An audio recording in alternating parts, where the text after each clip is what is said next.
Maagang nagtipon-tipon ang libo-libong Muslim para sa morning prayer sa Golden Mosque sa Globo de Oro Street, Quiapo, Maynila.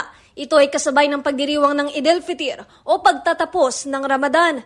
Ayon kay Manila Police District Station 14 Chief Lieutenant Colonel Romeo Estabillo, higit 5,000 ang dumalo para sa sama-samang pagdarasal sa Golden Mosque.